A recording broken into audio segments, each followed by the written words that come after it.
Hi, my name is Ruth Peart. I am a third-year vocal performance student at The Ohio State University School of Music. Today, I will be presenting on The Flood by Korine Fujiwara and Stephen Wadsworth. This presentation was for my final in Intro to Opera with Dr. Katie Graber. Korine Fujiwara is a violinist and violist, as well as a composer. She studied both at the Juilliard School of Music and Northwestern University. She has performed with the Brooklyn Philharmonic, was a principal player and soloist with the Pro Musica Chamber Orchestra of Columbus, and served as the assistant principal second violin for the Columbus Symphony Orchestra. Fujiwara is a founder of the Carpe Diem String Quartet. Her music has been performed throughout North America, in various European countries, and Japan. Ms. Fujiwara had written the ballet Claudel for the Columbus Dance Theater, which contained a movement which featured a soprano and a tenor. Peggy Dye, who currently serves as the CEO and artistic director of Opera Columbus, sang the role of Claudel for the ballet.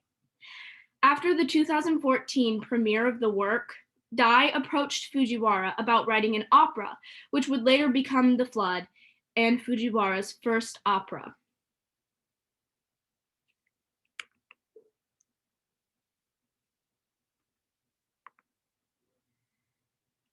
Stephen Wadsworth served as the librettist for The Flood. He has served as a faculty member for the Juilliard School of Music since 2008. Wadsworth is also the head of the dramatic studies in the Metropolitan Opera's Lindemann Young Artist Development Program.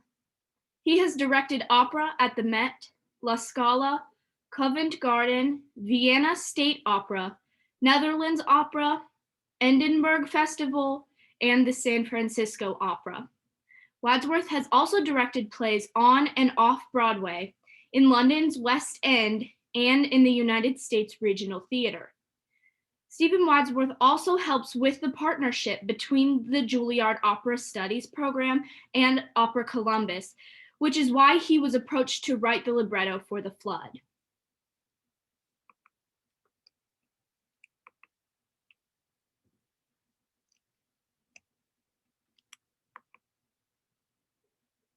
The Great Flood of 1913 occurred in the month of March from the 23rd to the 26th. Two major rivers in central and eastern United States flooded from runoff and several days of heavy rainfall. There were an estimated 650 deaths related to the flood in Ohio, Indiana, and 11 other states. The official death toll range for Ohio is between 422 and 470, while more than 250,000 people were left homeless across the nation.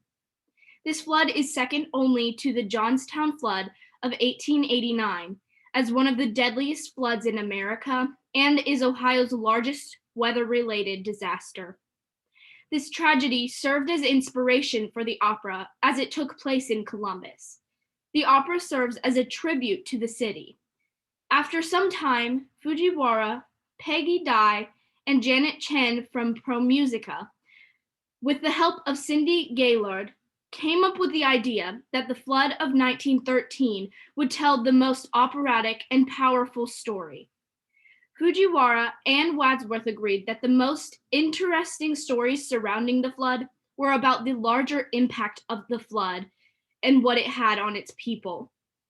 This included the trauma associated with the tragedy, socially, economically, and emotionally.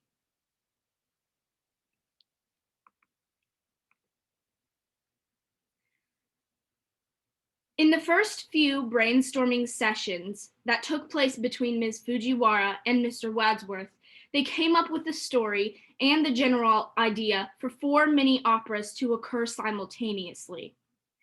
After they had the general idea of how the libretto and score would fit together, Wadsworth began writing the libretto and Fujiwara waited for its completion. As stated, the flood has 4 mini operas occurring at the same time, which can be seen in the 4 different rooms with 4 different time periods. The first room is set in 1913. It contains a woman and her husband who are accompanied by their housemaid Frances. The wife, Anna, has sustained injuries from the flood and is on her deathbed. The audience sees her drift in and out of consciousness, and as she continues to call for someone named Hans until she succumbs to her injuries. It is not until after her death that Anna's husband realizes that Hans is his wife's lover and that she was in Franklinton visiting him when she got hurt in the flood. The next room jumps to 1940. Here you see a father and his daughter playing a game of chess. This man is Anna's lover, Hans. In the flood, his wife and children died, and he has since remarried and now has a daughter with his second wife. The trauma from the flood haunts Hans, and he suffers from PTSD. This results in violent fits of anger, which his daughter, Shotzi, falls victim to. Hans tells his daughter about his first family who died in the flood and how he lost the only person that he ever truly loved, Anna. Shotzi runs out of the room crying, and when she returns, she witnesses her father taking his own life.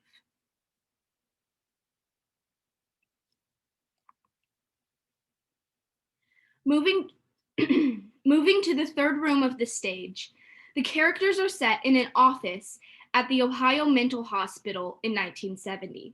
Shotzi has changed her name to Alice and is a patient at the hospital. Alice must recount the events that led to her hospitalization to be released from her stay. Alice has been a patient at the hospital for several years and is not only a patient, but is also studying psychology, working towards a degree in the field. After successfully telling her story, Alice is released from the hospital and leaves with her fiancé, Clement, to start a new life together. The final room is set in 2014. Clement is sitting at a table with his daughter, Annie. His wife has just recently died, and Annie is visiting her father and is doing research on the Ohio Mental Hospital to learn more about her mother's past. It is not until now that Annie learns of her mother's traumatic backstory.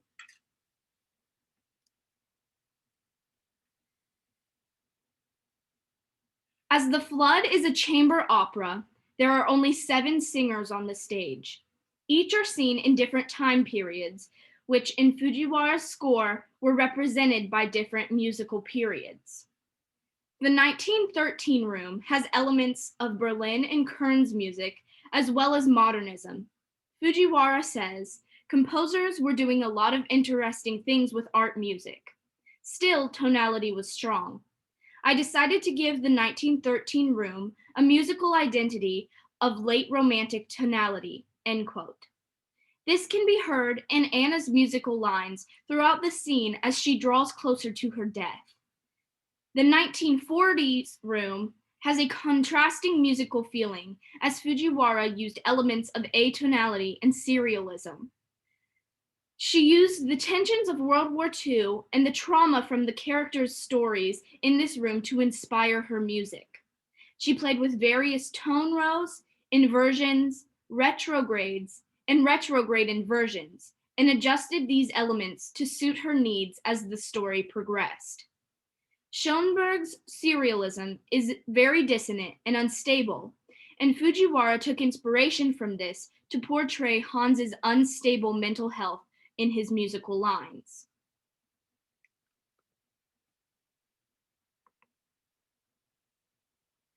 Fujiwara explains that the 1970 room is not tied to any specific musical period. Rather, it is a musical chameleon.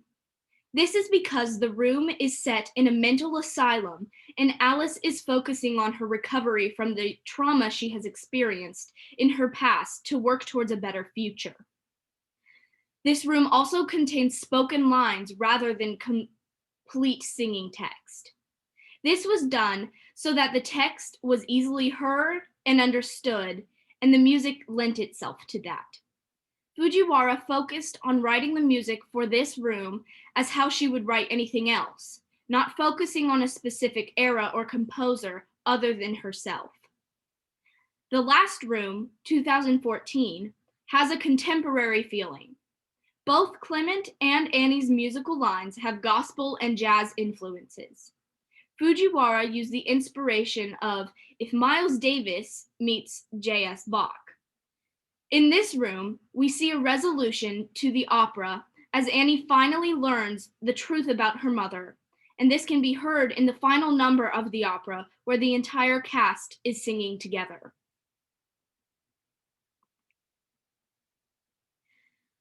There is a connection between each room and to each of the characters in the rooms, but this is not fully realized by the audience until the end of the opera.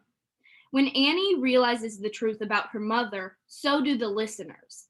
Although these relationships between each of the rooms may be seen earlier in the opera, it is made concrete with Annie's discoveries about her mother. Since The Flood is a fairly new opera, there is not a ton of information on how the opera sounds. In this preview video, you can hear elements of the opera to give you a sense of its bigger picture.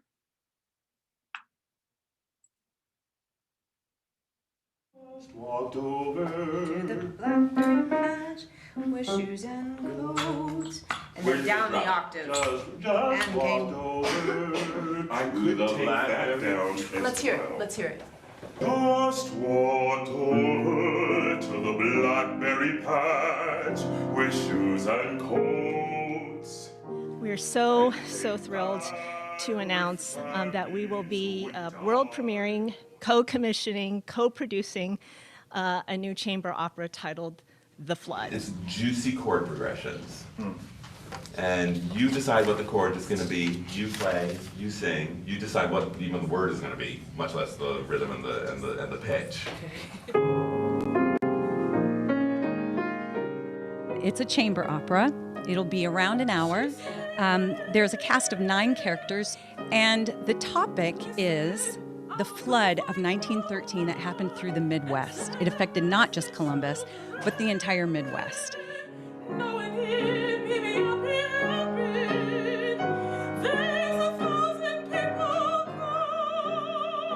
The story talks about trauma and loss and yearning and love throughout generations caused by one significant event that happened in Columbus. I should be out there helping. You're staying right here. Everyone's out there helping. Everyone except you and me. It's an opera that people will connect with because they've heard of these people, they've heard of these places. To have that opportunity to use opera to speak to real people about their lives and their environs it doesn't come around every day.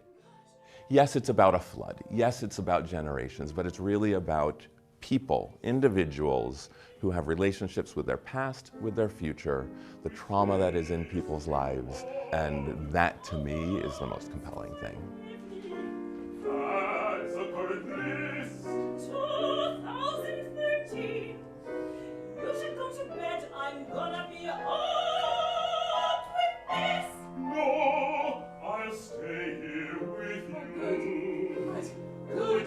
Yes, You must have seen this place. Yes. every day.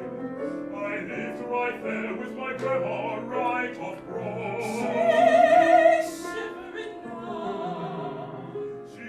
To have such an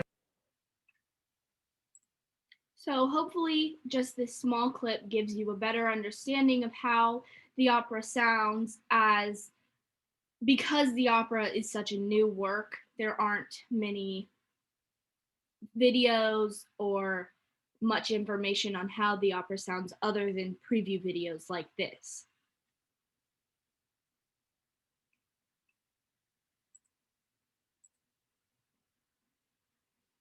The Flood was co-commissioned by the Pro Musica Chamber Orchestra and Opera Columbus. This influenced Fujiwara's orchestration as well as the venue of the premiere.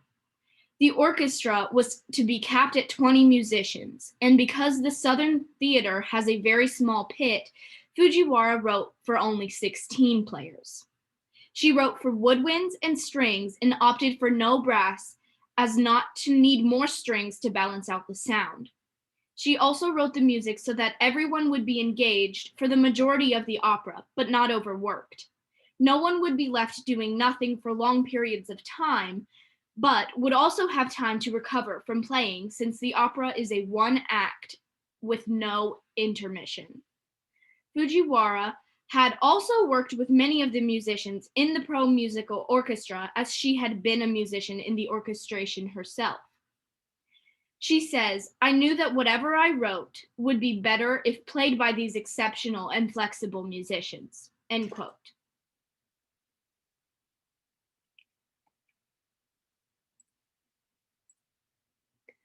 Although there are no elements of dance in the opera, staging, like in every show, is very important to the storyline.